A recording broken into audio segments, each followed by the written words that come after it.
Congratulations to Memphis. I thought they played extremely well. Played like a yeah, played like a yeah, played like a tournament team. Actually played like a Sweet 16 team. I think they're playing extremely well right now. Two best teams right now that are playing well in our conference are playing for the championship tomorrow. So just wasn't our day.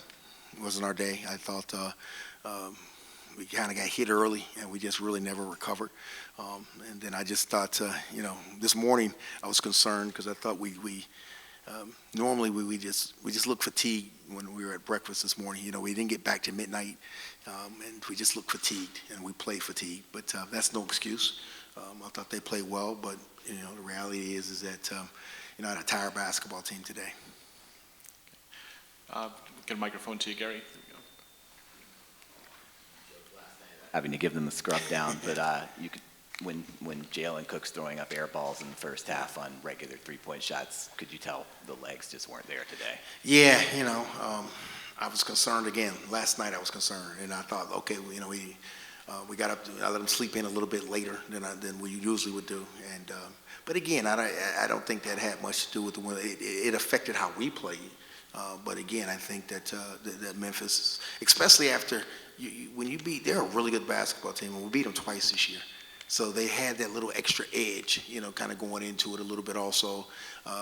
It's not like Houston beating them twice. It was Tulane beating them twice. And so I felt like they would have a little bit more juice, a little bit. And I could tell by Penny's demeanor coming out at the beginning of the game. But that's what it's supposed to be. But we won't let anything, absolutely anything, deter what we've done this year. We won't do that, man. Again, I woke up this morning with my wife telling me that you took over a 4-27 team that didn't win a league game a few years ago. And now with 20 wins, and we've been to the semifinals 3 straight years. We still got to crack that. But I'm proud of these guys, man. We continue to build this program. It's not the same old Tulane. And I'm really, really proud of that. Sion, I think you guys ended the first half 2 for 25 from the floor after being up 10-5 early. Just what was going wrong offensively for you guys? It's a difficult question, honestly. I'd have to go back and watch it, tell you exactly, but it seemed like we were getting the same shots we usually get, just weren't going down. We seemed out of rhythm in sorts. We let them determine what shots we were getting instead of getting the ones we wanted. But even with that, I feel like we're great basketball players. We have opportunities to play and to make shots and to stay in it, but sometimes they go down, sometimes they don't. How would you assess the year that you guys had? It was incredible. It's hard that this is such a negative thing so close to the end of the year, but it's really been incredible, the growth that we've had as a team, just the way we've been able to stay together, play together, just how we've all grown up together. We think a few years ago how we were one of the youngest teams in the country, and now we're probably one of the oldest, and we've just been really grown together as teammates, as brothers, as family, and on the floor. Ron, what are you the proudest of what you accomplished this year? These guys. I started recruiting him at Georgia State when I was there in Atlanta, and he told me no, and I got a job, and he said yes. And then my COVID recruits, as I call them, man, these kids were just terrific, and just so many great things, this next week I'll take some time and I'll really reflect on some of those things. When you're in the moment, it's harder, but we have worked our butt off to get this program to what it is, and as I told you before, we didn't come here to build a team. I came here to build a program. And I feel like that's what we've got now. I think we've got the respect of the people in this league. When I first got here, there was no respect for Tulane. And so we just keep building. Every year we've gotten better. And as long as we got guys like this, we're going to be just fine. Georgia Tech, stuff like that. Do you have any comment on that right now? The last time I checked, and I think it was March 1st, I looked in my bank account, and it said Tulane University signed my last check. As long as they're signing my checks and they're clearing, gotta make sure they're clear, then I will be the basketball coach at Tulane. So as long as they'll have me, people will know, man, I love these guys. I love the city, and I love Tulane, man. I'm flattered, to be honest with you, but we got a lot of work to do at Tulane. One last thing. Do you feel like all these guys are eligible to come back? Do you feel like, but they also have other opportunities. Do you feel like it's a chance these guys, you can have your team back next year? Yeah, we'll sit down individually with all of them and decide what's best for them, but it's what's best for us, for the program. So that's the nature of college basketball right now with the portal and all the other things. So, but we would hope to have, a lot of these guys back. But we'll have enough of them back that we'll be pretty good. That's for sure. Okay, we have a couple over here, then we got some on the Zoom. So. Hey, Sion, I talked to Coach last night about your performance and overall you as a player. He called you one of the most underrated players in the country just due to your athleticism, what you're capable of doing. How great does it feel to hear that from a coach and a guy like Ron Hunter? Yeah, it feels great.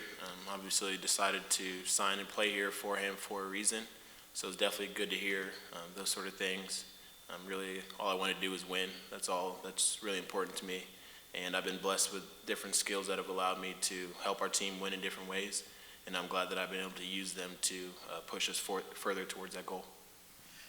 Hey, Coach, I know the conference don't get a lot of respect, nationwide, and this conference should be more than a two-big conference.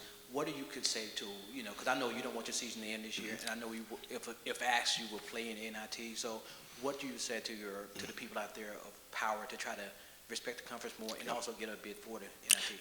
Yeah, I really think that we've got to get away from what's on the front of the chest. I really believe that, again, we can talk Ken Palm, we can talk all the other things that we want to talk about computerized, but at the end of the day, we're more concerned if you're a blue blood or what's across here.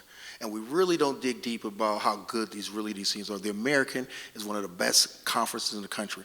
We would play the SEC, the Big 12, the Big 10. If we played them on neutral grounds from top to bottom, we would hold our own.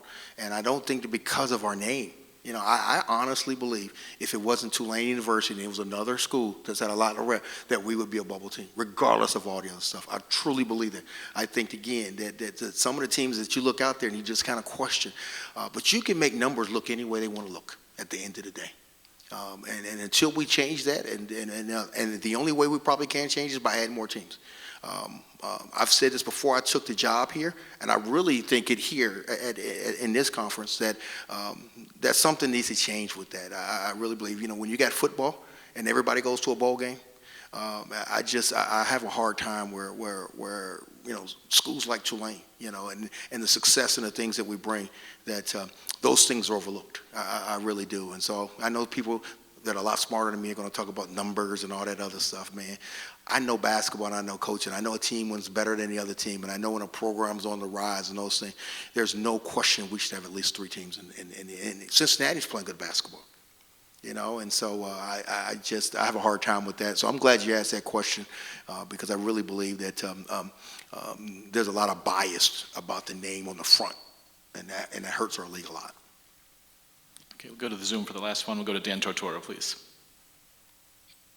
Coach, going off of that, why do you feel like there is so much disrespect for a conference like the American that's, like you said, put a lot of things on paper, but because of the name of some of the schools doesn't get the credit? I think that goes back a lot longer than I've been coaching, but again, I think that what sells, and who do you want in a tournament, and so college basketball is taking a little hit because I think that right now we're losing some of our appeal. If outside of the NCAA tournament, we don't get much in college basketball. We don't get a lot of the fanfare, and we got to do a better job with college basketball in doing that. But more importantly, we talk about what's fair to the student athletes, and everything's about the student athletes and their welfare. But this young guy should be playing in the NCAA tournament and not be biased because he's wearing a Tulane jersey. And if he had a Georgia jersey or he had a Kentucky jersey, and we had the same type of deals. So I just got a hard time with that. And I know that people come back and say, well, I've sat in those committees. I've been the president of the NABC. I've sat in those rooms before. I know exactly what happens a lot of times in those rooms. So you can save the emails and texts to me and all those other things. I know how these things work, and that will never change. That's just part of it. Y'all got me. I wasn't even mad about the game until now. Now I'm mad about that part. I'm going home pissed now. I was doing just fine. Well, Coach, thank you. Thanks, guys. Take care. All right.